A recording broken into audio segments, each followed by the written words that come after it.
Salam Ramadan, Khamis 6 April. Apa yang istimewa di MHI hari ini?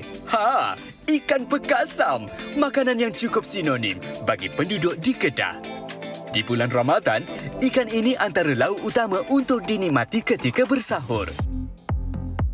Dan apakah yang dimaksudkan dengan keselamatan makanan di bazar Ramadan? Serta sejauh mana kita perlu cakna mengenainya?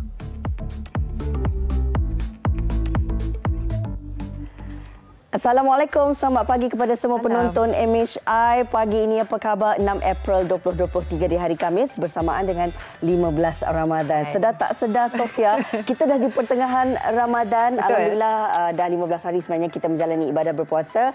Mudah-mudahan semuanya baik-baik belaka, insya-Allah. Insya-Allah. Pejam celik saja kan dah separuh bulan. Semoga anda di rumah pun kekal kuat.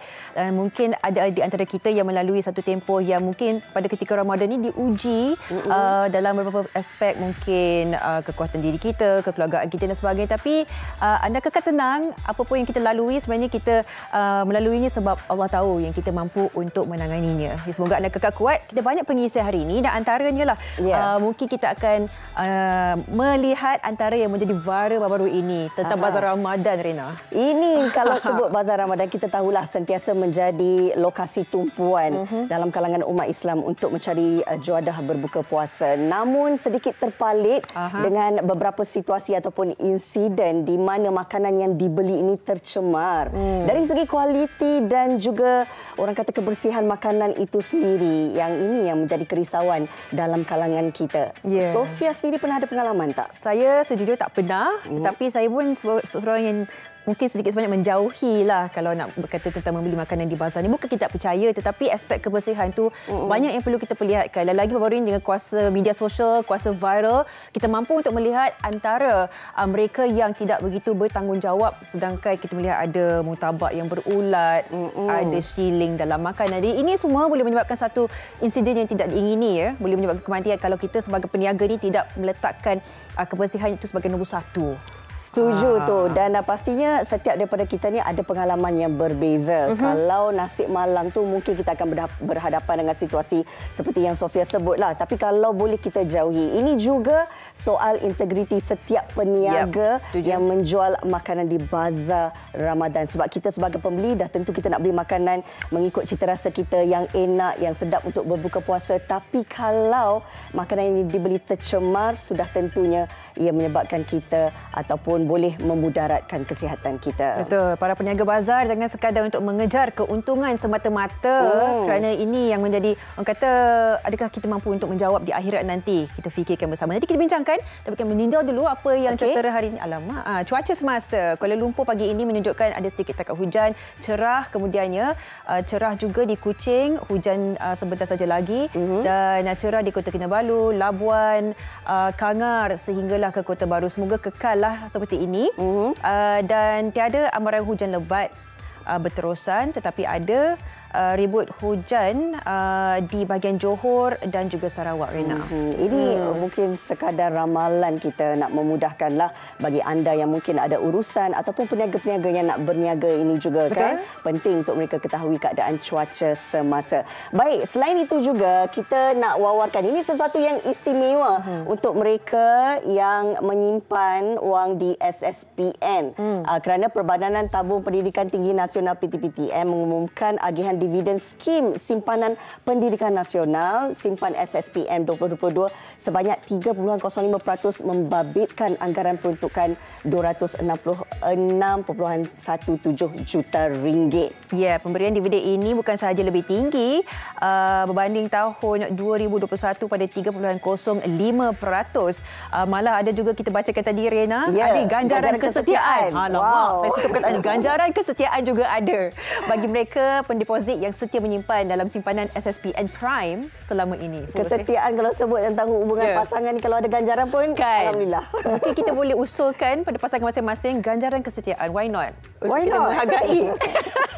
Okey, banyak lagi pengisian. Antaranya kita nak meninjau pula lah di Kedah. Langgak Kedah. Langgak. Orang Kedah dia tak sebut langgar. Oh ya. Dia sebut Orang langgak. KL kan sebut langgar. Lagi Amor ni. Langgak Kedah ni ada seorang individu yang pastinya akan memperkenalkan bersama kita lah ikan pekasam. Pengusaha ikan pekasam. Sebutannya ikan pekasam. Ikan pekasam juga. Sama. Tetapi ini yang menariknya sebab kadang-kadang bila dah sampai 15 Ramadan ini dah tak ada selera dah. Okay. Nak makan nasi minyak ke nasi Pakistan ke semua kita dah tak nak. Kita nak makan yang benda yang ringkas dan juga mudah. Ikan pekasam lah yang sentiasa menjadi pilihan orang utara. Wah, yang simple tapi sangat dekat dengan hati. Jom kita saksikan bingkisan ini. Silakan.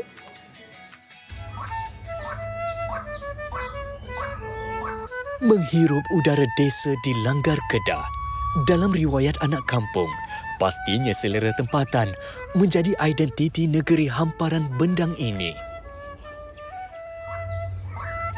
Semuanya boleh dilakukan sendiri. Setakat ikan pekasam sudah menjadi rutin penduduk di Kampung Sungai Mati. Apatah lagi ketika bulan Ramadan, juadah sampingan itu adalah antara hidangan yang wajib disediakan pada waktu sahur dan berbuka puasa.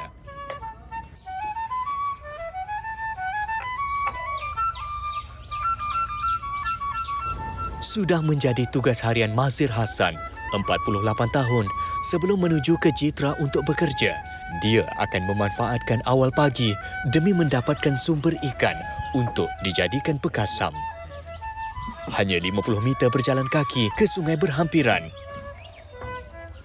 Untuk mendapatkan hasil yang lebih lumayan, tangkoi dihasilkan sendiri oleh bapanya untuk menjerat ikan. Namun semuanya bergantung kepada faktor cuaca.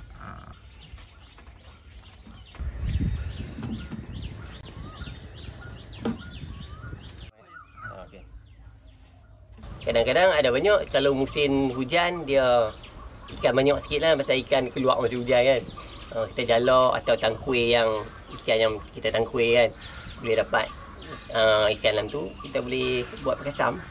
Hari ni Alhamdulillah kita dapat tak banyak hari ni pasal ikan tak banyak, dapat 2 ekor ikan wan lah. Lepas tu ikan puyuh 2 ekor. Boleh lah bagi mak buat ikan kasam untuk buka puasa dengan makan sup.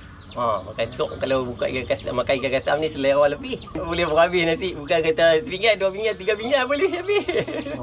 Besok tak lapar sangatlah buka bila puasa kan. Sementara menantikan anak sulungnya, usai menangkap ikan, Zabedah Saad, 73 tahun, sedang meleraikan kapas kekabu daripada biji hitam di dalamnya untuk dijadikan bantal. Mesra disapa Mak Anjang. Menurutnya penghasilan ikan pekasam cukup rumit dalam menjamin kualiti rasa yang berlemak dan tidak terlalu masin.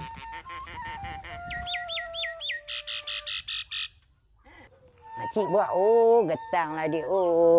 Nak senang. Apa kata buat rasa senang, teruk ya mak. Nak bersiang, nak basuh, nak kisak. Dapat ni mak, tadi kita buat buka sok malam ni. Ni dapat ikan wan tu. Ikan wan 2 ekor ni. Tadi dia menyala. Ni 2 ekor. Dapat tu. Tadi kita siang. Kalau boleh buat ikan kasam, boleh tak? Kasam tak? Kasam. Ada.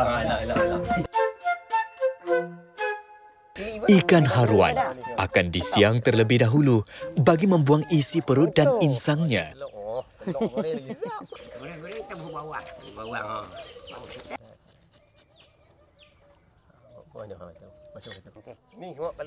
Ikan sungai sememangnya memiliki bau yang kuat. Dengan cara orang lama, asam jawa yang dipetik dari pokok diramas ke dalam air bersama ikan untuk menghilangkan lendir dan hanyir. Kemudian dibiarkan seketika.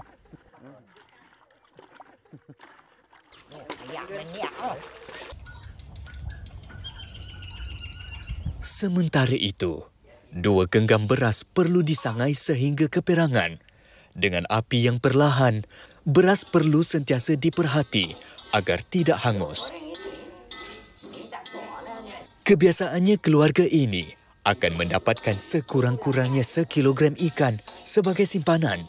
Oleh itu, beras yang digunakan perlu lebih banyak. Proses menyangai juga menjadi lebih lama. Sejam lebih. Kalau sekilo lebih, sejam lebih makcik goreng. Dia biasa buat nyisak je ni sikit. Biasa buat berapa kilo? Ha? Sekali buat berapa kilo biasa buat? Goreng. Dah tak buat kasam tu. Buat kasam tu? Tak sampai sekilo. Tengah. Sekilo tu boleh bagi dua lah. Buat dua kali buat ikan kasam tu. Faktor usia menyebabkan ibu kepada 4 orang anak ini tidak betah berdiri terlalu lama. Untuk keselesaan, dia perlu duduk di atas dapur. Aroma beras yang disangai semerbak memenuhi halaman dapur. Selepas itu, beras perlu ditumbuk sehingga halus.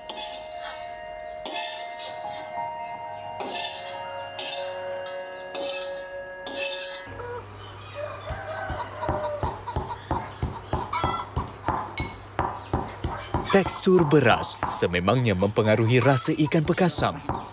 Bagi Mak Anjang, serbuk beras yang halus ada keistimewaan rasa yang tersendiri.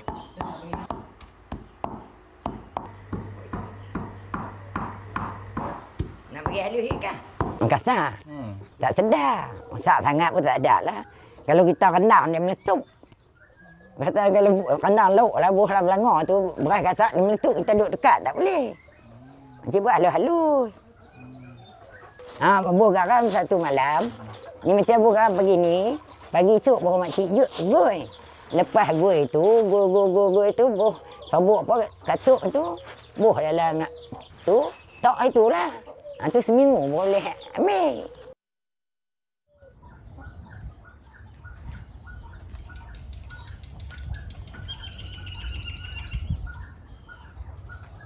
Kalau nak bagi gebu lagi 2 minggu. 2 minggu? Isi dia gebu, kita boleh helai. Ni keras lagi.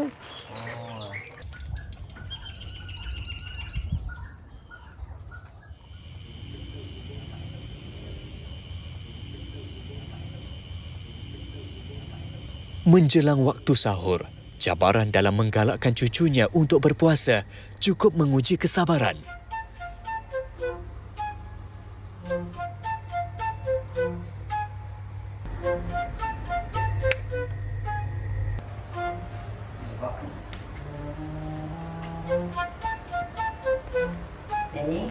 Ini. Okey je, nak kasih sok. Okey, nak kasih sok. Okey. Okey, nak kasih sok. Mujur hari ini kesemuanya mudah dikejut. Okey. Demi menambat selera pada hening pagi, ikan pekasam yang diperap selama seminggu itu digoreng bersama hirisan bawang dan cili api. Dari jauh boleh dihidu aroma pekasam ini. Pastinya terbayang akan rasa lemak masin yang terhasil daripada proses perapan itu. Apatah lagi dijamu bersama nasi daging, lebihan daripada cuaca berbuka malam tadi. Indahnya Ramadan di desa. Bahagia dengan cara mereka menjalani ibadah puasa tidak akan sama dengan realiti di kota.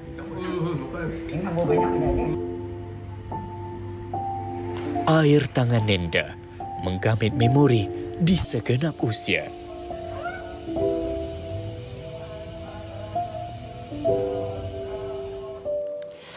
Wah, itulah dia. Terus rasa kecoh Elio lah, Sofia. Kan lain kan suasana berbuka dengan keluarga lagi kat kampung. Asri membawakan kita pengalaman itu dan saya rasa ini satu yang boleh kita raikan lah. Kalau anda mampu untuk berbuka ataupun bersahur bersama keluarga, walaupun menu simpan atau menu kampung seperti tadi itu, ayolah kita sama-sama untuk kata menghargai masa yang ada bersama keluarga. Setuju sangat tu, Sofia. Baik, kita nak berehat seketika sekembalinya nanti seperti yang kita wawarkan di awal siaran tadi.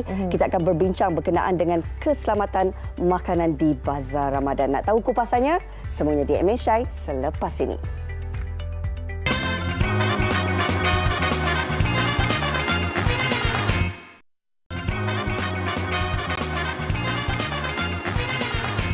Masih menghidupkan pagi anda di Malaysia hari ini dan saya rasa ini tiba masanya untuk kita berbincang tentang topik yang perlu perhatian kita semua termasuklah peniaga, termasuklah pengguna untuk kita melihat bagaimana kita boleh sinonimkan supaya masalah keracunan makanan dan makanan kotor di bazar Ramadan tidak lagi menjadi satu perkara yang berterusan. Okey, sebelum kita nak berbincang lebih lanjut bersama dengan tetamu kita pada pagi ini, apa kata kalau kami kongsikan terlebih dahulu laporan berkenaan dengan keselamatan makanan di bazar Ramadan. Ini kita fokus di Kelang ya. Okey, kita saksikan.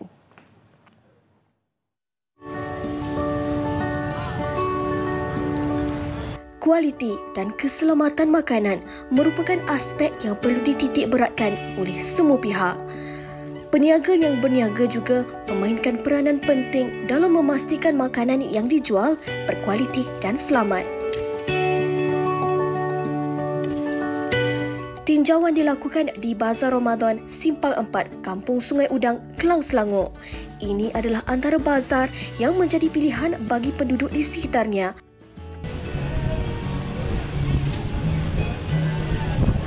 Zulkifli Abu, peniaga yang berniaga sup kambing cedok semenjak tahun lalu di sini. Antara perkara yang dititik beratkannya ialah pakaian pekerja yang perlu mengikut piawaian yang ditetapkan. Dan first thing lah, kita jaga kita punya staff semua ada tripod, semua kita lengkap. Kita lengkap. SOP kita, peluh kita, tangan semua kena jaga. Bersih tu macam mana kita jaga solat, macam itulah kita jaga makanan kita, insya-Allah. Manakala peniaga nasi berlauk, Delpi Susanti Suardi menjaga kualiti lauk pauknya dengan membahagikan tugas secara sistematik kepada setiap pekerja. Oh, macam mana? Saya dia kena pakai pekerja lebih lah. Ada bahagian-bahagian dia, bahagian pembersihan, bahagian masak. So adalah semua tu yang jaga. So kalau tak habis, betul-betul tak habis, dengan hujan pun tak habis. So kita frozenkan balik, kita betul-betul masak balik lah semula.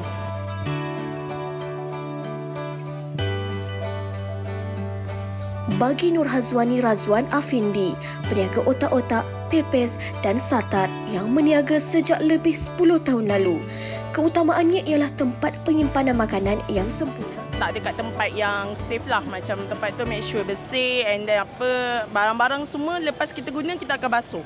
And then bila waktu siang macam ni, seperti macam ni kami akan guna glove dan juga kami akan letak tempat yang safety dalam beg apa semua.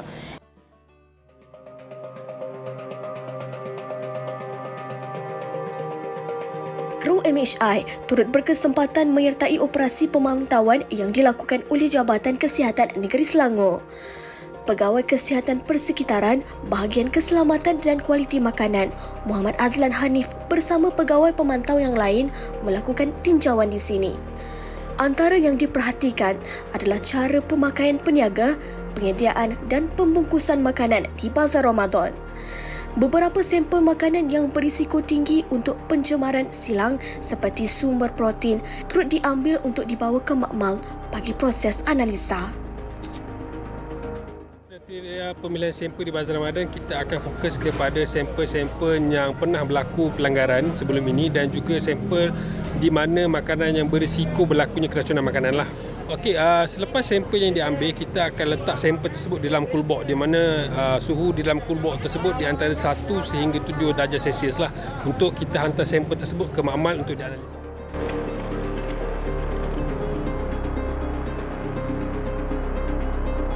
Selain itu, pemeriksaan dan pemantauan dilakukan bagi memastikan peniaga mematuhi peraturan yang ditetapkan.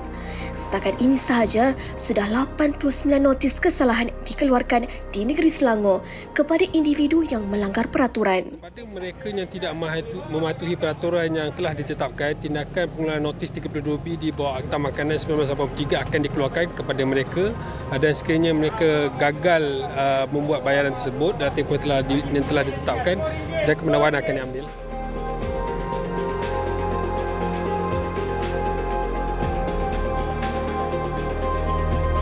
Hari ini saya berada di Bazar Ramadan Simpang 4, Kampung Sungai Udang untuk melihat sendiri dan meninjau kriteria apa yang dipilih oleh pembeli sama ada keselamatan dan kualiti makanan, kepelbagaian makanan, harga, servis peniaga ataupun makanan yang tular.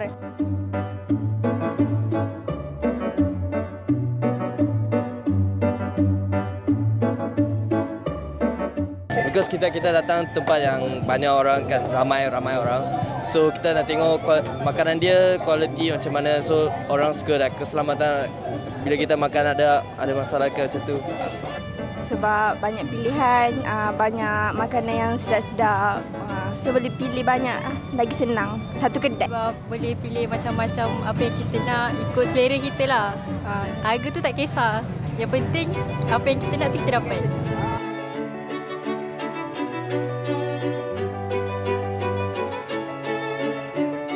Hasil tinjauan mendapati rata-rata pembeli lebih mementingkan aspek kualiti dan keselamatan makanan berbanding yang lain. Oleh itu, sebagai pembeli, perlulah bijak dalam membuat keputusan ketika membeli makanan, terutama di bazar Ramadan, demi untuk keselamatan dan kesejahteraan diri. Keselamatan dan kualiti makanan menjadi pilihan nombor satu apa yang diletakkan stika-stika tu. Yeah. Saya rasa ini kita titipan hati semualah. Bukan saja kita nak mencari yang sedap atau tular, tapi bagi para peniaga juga mungkin ini antara tanggungjawab yang perlu kita terapkan, bukan saja sekadar untuk mencari keuntungan. Setuju, dan pastinya perbincangan ini kita terus nak perhalusi bersama dengan tetamu kita. Ini dia Encik Badrul Zaman Abdul Rahim, merupakan Ketua Penolong Pengarah Bahagian Keselamatan dan Kualiti Makanan dari Kementerian Kesihatan Malaysia. Assalamualaikum, apa khabar? Waalaikumsalam, baik.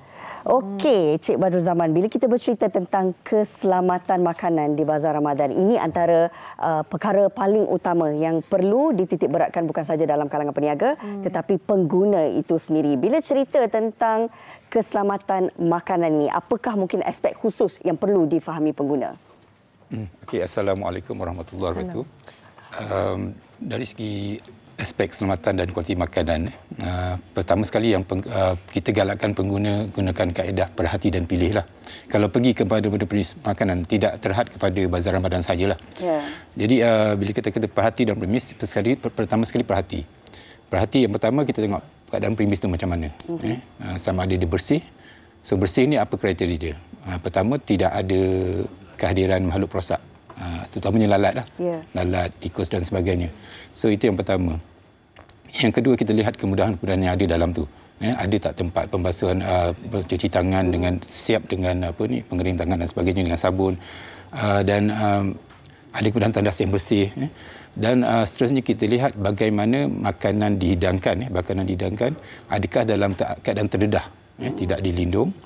Ataupun dia susun bertingkat-tingkat, bertindih-tindih antara satu bekas dengan bekas yang lain. Jadi sebenarnya bila dia susun bertindih-tindih itu ada risiko pencemaran silang daripada bawah bekas yang terletak di atas bekas yang di bawah tu. Itu dari segi susunan makanan. Kemudian kita lihat dari segi pengendali makanan pula. Kita perhatikan pengendali makanan, adakah dia memakai pakaian yang bersih, dan juga memakai pakaian pelindung yang secukupnya, khususnya apron yang bersih dan juga penutup kepala. Sebab isu penutup kepala ni penting sebab biasa pengguna akan jumpa rambut dalam makanan. Biasa juga, biasa kita jumpa. Kemudian dari segi pengendalian makanan, pastikan peniaga tu dia tidak menyentuh makanan secara langsung. Tidak menyentuh makanan secara langsung, maknanya dia menggunakan penyakit atau senduk ataupun sudu. Ataupun kalau makanan itu perlu disentuh dengan tangan, dia memakai sarung tangan. Tapi bila pakai sarung tangan ni pun kena ingat, sarung tangan tu mesti untuk digunakan untuk sentuh makanan saja, bukan untuk sentuh benda lain. Maknanya kita perhati juga, kadang-kadang dia dah sentuh makanan, dia sentuh benda kotor, meja pula. Lepas tu dia seluk dalam poket, lepas tu pegang duit dan sebagainya. Jadi yang ni kena perhatikan betul-betul lah. So itu antara perkara yang dia perlu perhatikan dengan betul. Dan kemudian makanan itu sendiri dia kena tengok. Ada tak kesan urungan? Contoh dia kadang-kadang kita boleh nampak telur lalat dekat makanan yang dah terdedah. So itu kita perhatikan juga. Dan dari segi tekstur makanan tu sama ada dia kelihatan likat. Kalau likat tu biasanya dia dah macam dah rosak lah. Dia macam dah basi. So kita perhatikan itulah. So kemudian barulah kita pilih. Bila kita dah perhati macam tu, perkara-perkara asal macam tu, barulah kita pilih makanan yang kita berkenan lah. Itu yang asasnya sebenarnya kan, Encik Badiuzzamanan. Tapi saya nak tahu juga, saya percaya ramai yang sebenarnya ada yang video yang viral dan sebagainya. Itu kita tahu. Tetapi ada juga saya pasti mereka yang sebagai pembeli ni dah beli, contohnya jumpalah ulat dalam makanan yang kita beli tu. Saya rasa tak ramai yang tahu bagaimana cara ataupun mereka ada hak atau tidak untuk membuatkan isu itu menjadi satu perkara yang dilihat lebih serius sebab ini membaikkan sebenarnya kesihatan dan nyawa kita. Jadi mungkin untuk satu pencerahan bagi kita semua yang membayar, membeli ini, apa yang boleh kita lakukan sekiranya kita beli makanan tu memang tercemar, memang ada haiwan perosak, adakah terdapat langkah yang boleh kita kenakan terhadap si penjual ni? Okey. Kalau pengguna terbeli makanan yang dah tercemar, contoh dia ada ulat ke ataupun ada telur lalat dan sebagainya, pertama sekali pengguna boleh buat aduan. Aduan sama ada secara terus ke Jabatan Kesihatan Negeri yang terdekat, ataupun ke Pejabat Kesihatan Daerah yang terdekat, ataupun melalui sistem pengaduan awam bersepadu spab.moh.gov.my, ataupun melalui laman ataupun melalui Facebook BKKM, facebook.com/BKKMHQ, BKKM Headquarter, BKKM HQ. So itu adalah saluran yang paling baiklah untuk buat aduan berbanding dengan viral, sebab kebanyakan viral yang kita tengok dia tidak menyatakan secara spesifik di mana kejadian itu berlaku, di mana dia beli makanan tersebut. Dia cuma sebut dia beli bila apa yang ada pada makanan tu, tapi dia tak nyatakan secara spesifik. Dan ini menyusahkan kita untuk menyiasatlah, sebab kita kena tahu kat mana sebenarnya dia beli makanan tu. Kita kena cari maklumat di mana makanan itu dibeli. Sebab tu kita prefer aduan terus dibuat pada pihak kita lah, bahagian Jabatan Makanan. Kita ambil inisiatif sikitlah. Kita beli contoh lembu tabak tu, kita ambil gambar sekali dengan kedai tu untuk reference ataupun untuk kita tahu. Kena ada lebih sikit usaha lah. Okey. Tapi kita lihat sebenarnya kalau peniaga-peniaga makanan ini kan, kebiasaannya mereka antara kriteria yang perlu mereka lalui adalah dengan mengambil suntikan typhoid ini sendiri. Tetapi di dalam bulan Ramadan ini kita percaya bukan saja dalam kalangan peniaga yang sedia ada, mereka yang menggunakan kesempatan yang ada ni nak jadi peniaga menjual makanan pun ada juga dalam tempoh 1 bulan ini. Kita nak sentuh tentang suntikan typhoid yang dianggap sebagai satu keperluan bagi setiap peniaga ini. Bagaimana daripada pihak KKM sendiri nak memastikan setiap peniaga, walaupun mereka ni pertama kali berniaga di bulan Ramadan ini, semuanya perlu mendapat suntikan? Okey, sebenarnya suntikan anti-typhoid ni ada salah satu keperluan di bawah Peraturan Kebersihan Makanan 2009. Sebenarnya dalam Peraturan Kebersihan Makanan 2009, semua pengendali makanan perlu menjalani saringan kesihatan. Yang kedua, perlu menjalani latihan yang diiktiraf di institut yang ditaat oleh Kementerian Kesihatan. Dan yang ketiga, dia perlu mendapatkan pelalian. Sebenarnya pelalian itu disebut secara umum lah. Tapi dalam kes keselamatan makanan ini, kita tetapkan suntikan anti-typhoid. Dan memang semasa pemeriksaan di bazar-bazar Ramadan dan juga di semua premis makanan, pemeriksaan premis makanan kita buat sepanjang tahun. Cuma bila bulan Ramadan ni kita tumpukan kepada bazar-bazar Ramadan lah. So itu antara aspek yang kita akan periksa lah.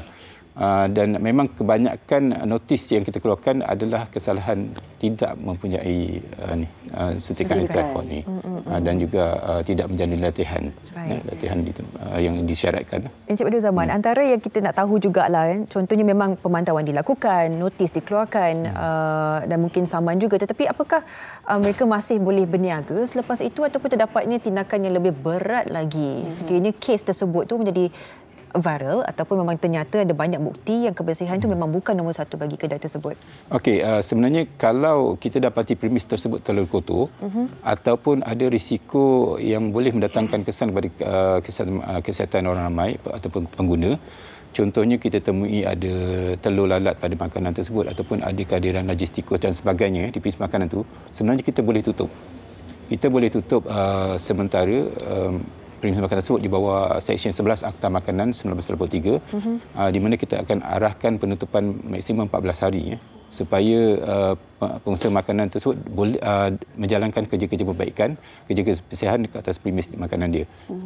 So tempoh maksimum 14 hari. Okay, baik. Kalau kita lihat banyak juga kes-kes yang tular baru-baru ini di mana pengguna menceritakan bagaimana mereka membeli makanan yang basi, berlendir, yang berulat dan sebagainya. Dari pihak KKM sendiri, bagaimana pemantauan dilakukan apabila kes ini mula tular? Adakah mudah untuk menjalankan penyiasatan ataupun ada prosedur lain yang dilakukan bagi pihak KKM sendiri?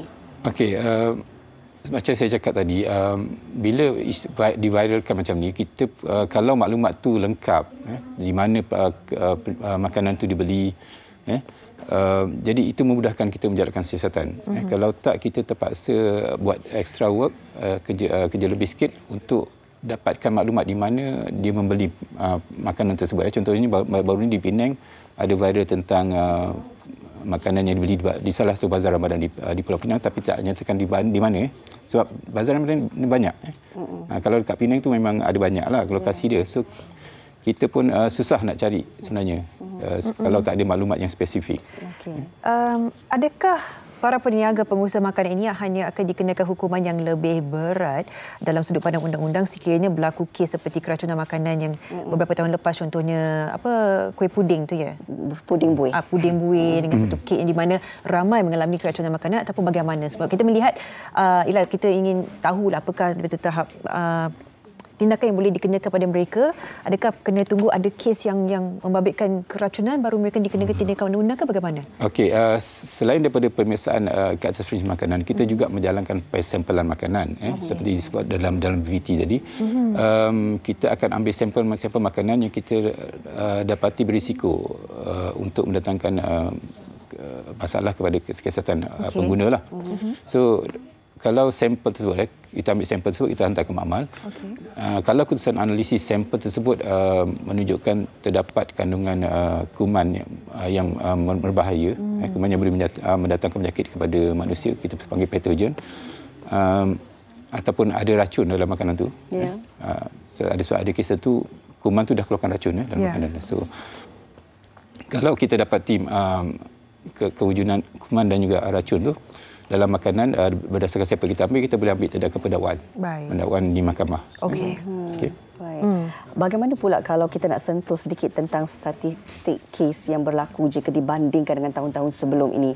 Bagaimana mungkin dalam tempoh 15 Ramadan ini, adakah banyak kes yang dilaporkan?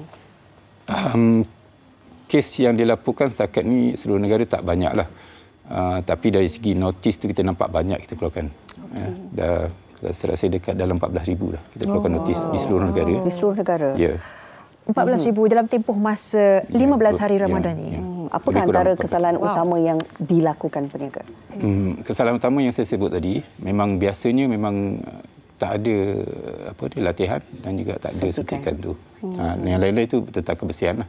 Kebersihan premis secara keseluruhan. Okey. Cik Badrul Zaman, dalam tempoh 1 minit terakhir ini, satu pesanan yang tegas buat ke semua pihak, sama ada peniaga ataupun pembeli, apa yang betul-betul ingin disampaikan daripada hati Cik Badrul Zaman sendiri bersempena dengan Ramadan dan juga bazarnya? Okey, sebenarnya keselamatan dan kualiti makanan ini adalah tanggungjawab bersama. Tanggungjawab bersama peniaga, orang ramai dan juga kerajaan. Kerajaan menjalankan tanggungjawab untuk memastikan makanan dijual dengan menguasakan undang-undang yang ditetapkan. Manakala pengguna perlu bertanggungjawab untuk memastikan makanan yang dijual adalah selamat, disediakan dan dijual adalah selamat. Manakala pengguna mereka berperanan sebagai pengguna dengan menggunakan hak pengguna. Kalau dapati ada premis makanan yang kotor, dia boleh buat aduan ataupun dia boikot. Paling senang dia boikot. Tular dan boikot pun boleh. Itu antara perkara yang perlu dititik beratkanlah dalam kalangan pengguna sendiri. Dan pastinya soal kesedaran ini adalah perlu diterapkan dalam setiap daripada pengguna ini untuk memastikan makanan yang kita beli itu benar-benar terjamin dari segi kualiti dan juga kebersihannya. Betul. Kita ucapkan terima kasih kepada Encik Badrul Zaman Abdul Rahim, Ketua Pilihan Pengarah Bahagian Keselamatan dan Kualiti Makanan Kementerian Kesihatan Malaysia, sudi meluangkan masa dan juga mengingatkan kita semualah. Bayangkanlah kalau kita sebagai penyedia makanan ni, mungkin dalam hati kita tak berniat pun. Mungkin tersalah pandang ataupun ialah kecuaian. Bayangkan kecuaian itu terkena pada keluarga kita sendiri. Apa perasaan kita? Jadi kita fikir jauh-jauh, mungkin memulai hari ini kita lebih titik beratkan kebersihan untuk keselamatan bersama. InsyaAllah. Okey, kita nak berehat seketika, kembali lagi bersama kami di Malaysia Hari Ini selepas ini.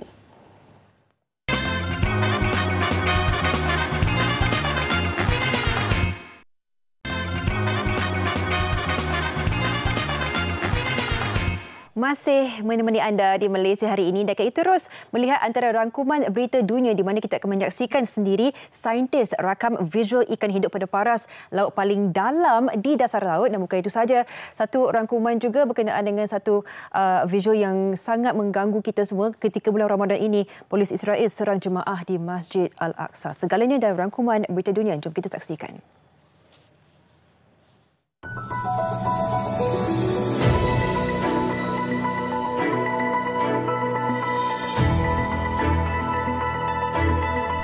Sepasukan saintis daripada beberapa universiti di Australia berjaya merakam video sejenis ikan yang hidup pada paras paling dalam di dasar laut. Snailfish dirakam berenang pada kedalaman 8,336 meter dengan menggunakan kamera kapal selam kawalan jauh di jurang Izu Ogasawara, Lautan Pasifik di selatan Jepun.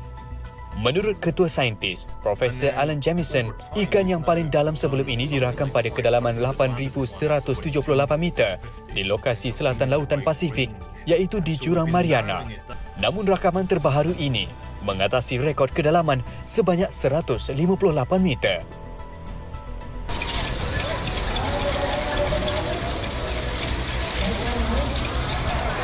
Satu perlumbaan kereta lembu tahunan diadakan di daerah Kampung Spu, Kemboja. Acara ini diadakan pada setiap tahun sempena sambutan Tahun Baharu Khmer yang disambut pada pertengahan bulan April.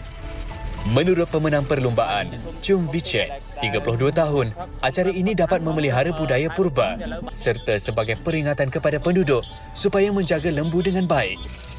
Seramai 39 peserta menyertai perlumbaan dan disaksikan oleh ratusan penonton yang terdiri daripada penduduk tempatan, peminat tegar sukan serta pelancong asing yang tertarik dengan keunikan acara perlumbaan ini.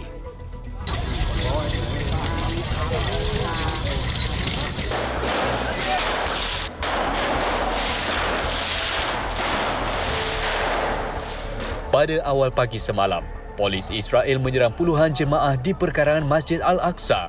Rejim Zionis mendakwa mereka bertindak balas terhadap rusuhan yang dilakukan sebelum ini. Pasukan Bulan Sabit Merah Palestin melaporkan mereka tidak dapat mengenal pasti bilangan mangsa yang tercedera kerana dihalang oleh pasukan polis Israel untuk masuk ke perkarangan masjid.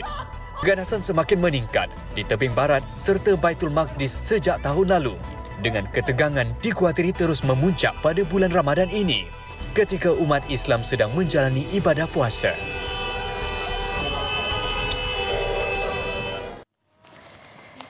Baik, itu antara yang menjadi sebutan segala yang berlaku di seluruh pelosok dunia kita. Dan kita meninjau pula apa yang berlaku dalam negara.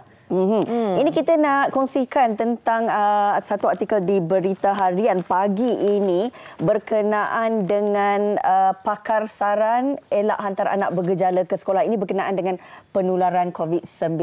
Walaupun kita dah melalui satu situasi orang kata semakin baik, tetapi hakikatnya penularan COVID-19 ini belum lagi terhenti. Dan pastinya kita inginkan anak-anak juga dalam keadaan yang baik-baik, tambah pula bulan Ramadan ini nak meraihkan Lebaran tak lama lagi. Jadi kena pastikan anak-anak tidak dihantar jika mempunyai gejala.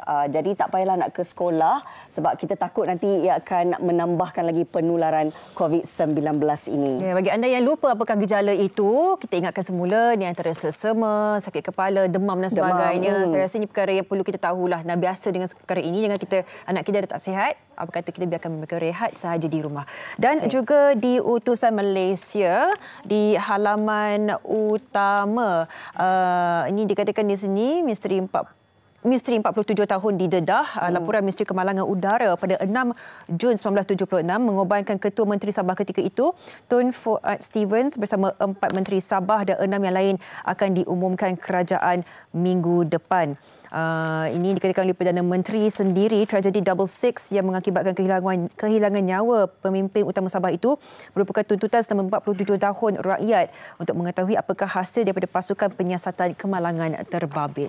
Okey, baik. Itu di utusan. Ini pula di New Straits Times, halaman keempat.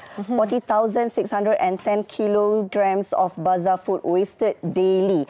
Sesuatu yang sangat-sangat kita bimbangkan ketika ini apabila makanan-makanan dibazirkan. Kalau nak ikutkan, di Cosmo juga membawakan isu yang sama juga, lambakan juadah iftar makanan tak laku di bazar Ramadan disedekahkan kepada gelandangan.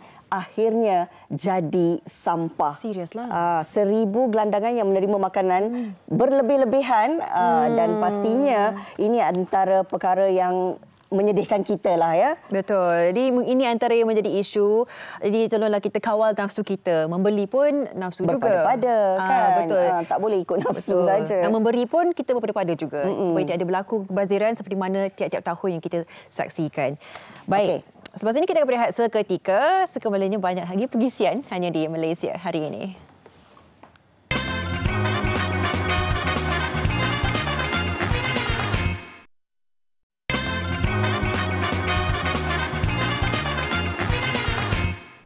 Baik, kembali lagi bersama kami di MHI pagi ini. Pastinya selain daripada menjalani ibadah berpuasa di bulan Ramadan ini, kita juga nak meningkatkan ataupun menambahkan ganjaran pahala. Bagaimana caranya?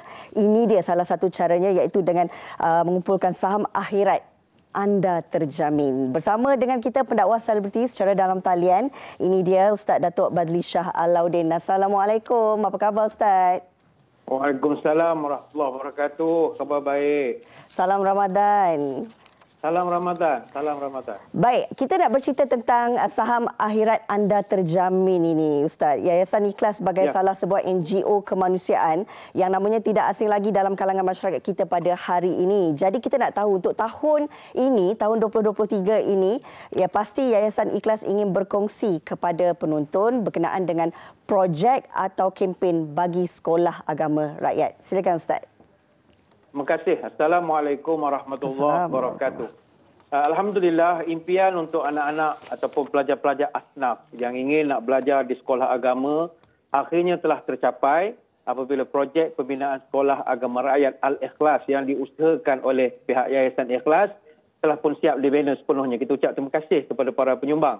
Bayangkanlah tanah yang sebelum ini kosong, penuh dengan belukar, tapi kini dah didirikan sebuah bangunan sekolah yang siap dibina dan telah dapat memberi manfaat kepada 3 buah kampung, iaitu di Kampung Kilugus, Kampung Melikai dan Kampung Sinopokan. Jadi projek Sekolah Agama Rakyat Al-Ikhlas dah pun siap sepenuhnya dan sekarang dalam proses memasuki kelengkapan, termasuklah keperluan perabot yang telah bermula sejak daripada pertengahan Februari yang lalu. Jadi pada awal minggu ini, untuk makluman adalah minggu pendaftaran bagi pelajar di Sekolah Agama Rakyat Al-Ikhlas. Jadi setakat semalam saja kita dah ada 59 orang pelajar-pelajar asnaf yang telah pun mendaftar. Alhamdulillah, kita mengharapkan lebih ramai lagi pelajar yang mendaftar. Kita sekali lagi ucap terima kasih kepada para penyumbang.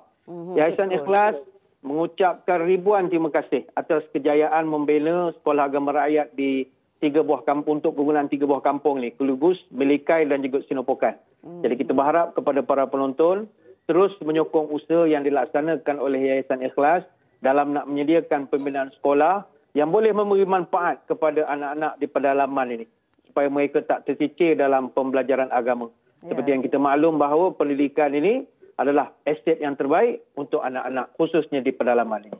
Baik, terima kasih Ustaz. Saya rasa syukur sangat-sangat sekolah ni dah siap sepenuhnya kan. Tetapi apa lagi projek-projek yang akan datang daripada Yayasan Ikhlas sendiri bagi sekolah agama rakyat? Mana tahu mungkin ada lagi projek masa depan?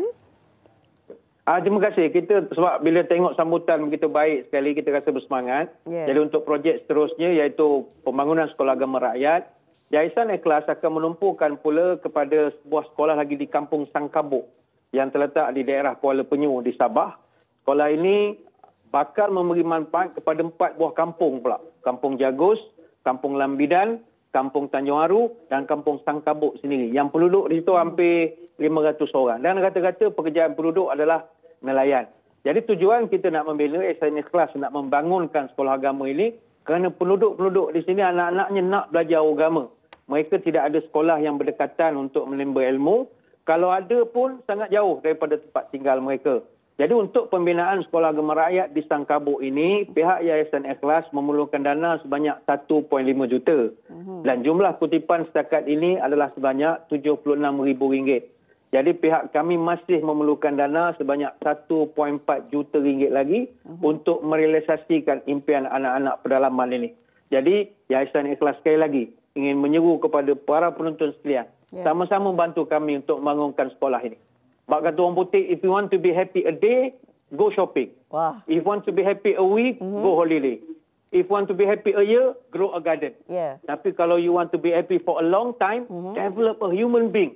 Bangunkan anak-anak potensi ini, nescaya kita akan gembira sepanjang usia. Jadi ayo, jangan melengah lagi. Bersama kami di Yayasan Ikhlas, kita bina sekolah untuk anak-anak di pedalaman ini. Okey. Ustaz, kita tahu bahawa setiap sekolah agama rakyat yang dibina ini akan memberi manfaat kepada penduduk-penduduknya. Tapi kita nak tahu apakah antara cabaran utama bagi masyarakat kawasan pedalaman ini apabila mereka kurang ataupun tak ada pendekatan untuk menimba ilmu ni, Ustaz? Ya, benar. Situasi di pedalaman Sabah ini memang kalau pedalamannya cabaran dan kesusahan penduduk asnaf ini memang tak dapat kita bayangkan. Kita dapat lihat bagaimana peritnya kehidupan mereka dengan segala kemudahan yang serba minimum. Saya ingin kongsikan dengan para penonton tentang kehidupan masyarakat di pedalaman. Bayangkan ada satu orang pelajar perempuan. Dia terpaksa berjalan kaki 7 km untuk nak menuntut ilmu. Keluarganya pula keluarga yang sangat susah, berpendapatan kecil. Jadi keluarganya tidak ada kenderaan pun untuk nak menghantar anak ke sekolah. Jadi dengan semangat sajalah anak-anak ini dapat meneruskan belajar. Ada juga di kalangan anak-anak di situ yang berjalan kaki lalu hutan, semak samun sejak awal pagi lagi. Mereka sampai ke sekolah pun dah kepenatan kadang-kadang. Bayangkan kalau anak-anak kita sendiri berjalan sejauh itu. Sebab itu kita nak mengajak seluruh Muslimin Muslimat. Projek ini, Sekolah Agama Rakyat ini, kita dapat kerjasama rapat dengan pihak Majlis Dakwah Negara MDN dan juga Jabatan Hal Ehwal Agama Islam Negeri Sabah. Jadi kita nak membina sekolah agama rakyat untuk penduduk yang duduk terlalu jauh daripada bandar. Jadi kita bina ini supaya orang kampung di pedalaman boleh sekolah di situ. Dan khusus juga kita nak berkhidmat kepada ibu bapa yang memang tak ada kenderaan. Sebab rata-rata adalah penduduk yang majoritinya asnaf. Purata pendapatan satu keluarga dalam lingkungan RM400 saja sebulan. Dan sekolah yang ada pula memang tak dapat menampung pelajar yang ramai ini. Jadi jom kita bantu. Okey. Ustaz, mungkin sedikitlah kita nak tahu kan bagaimana agaknya masyarakat sekeliling ini boleh membantu dalam usaha untuk kita membina sekolah rakyat ini. Silakan. Baik, senang saja bagi kita nak sama-sama nak bantu. Pertama, boleh saja kita terus infak pada bila-bila masa melalui akaun Yayasan Ikhlas Maybank. Kalau ada yang menonton sekarang boleh ambil gambar di kaca TV. Yang kedua, sumbangan secara online dengan melayari laman sesawang Yayasan Ikhlas di www.sekolahagama.com dan ini adalah landing page. Semua maklumat, berapa duit masuk, berapa belanja, semua ada detail. Yang ketiga, yang nak tahu apa perkembangan boleh terus menelpon nombor telefon untuk barang pertanyaan lanjut di 019 611 5954. Jangan lupa layari medsos kami, insya-Allah semua maklumat ada. Baik, terima kasih banyak-banyak Ustaz Datuk Badli Shah Alauddin, pendakwa selebriti berkongsi dengan kita berkenaan dengan Sekolah Agama Rakyat yang sama-sama boleh kita sumbangkan. Terima kasih Ustaz, mudah-mudahan segala urusan dipermudah insya-Allah. Baik, terus kita nak bersama dengan rakan tugas saya Sofia, silakan.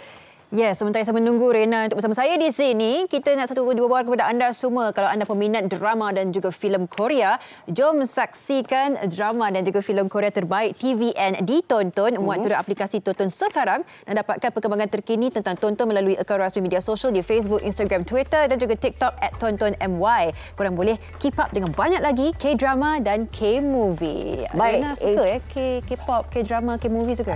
Satu ketika dulu suka. Sekarang? Tapi sekarang dah kurang sebab takut. Kalau tengok drama ni dia tak boleh stop. Nanti habis kerja lain tak jalan. Oh ya. Bahaya kat situ. Tapi kena tengok tau. Okey, menarik. Esok kita akan ada segmen dari masjid ke masjid. Kita nak melihat keunikan sejarah Masjid Kapitan Kling di Pulau Pinang. Apakah istimewa tentang sejarahnya? Kami akan bawakan esok bersama dengan rakan-rakan setugas yang lain. Terima kasih semua bersama kita hari ini. Semoga anda kekal cakna dengan apa yang anda beli di Bazar Ramadan. Yang kita berbelanja mengikut nafsu dan kita tengok dulu makanan itu baik atau tidak. Betul. Perhati baru pilih. Jumpa lagi. Saya Haljina Kasim. Saya Sofia Nur Solihatun. Jaga diri. Jumpa esok. MHI. Assalamualaikum. Wassalam.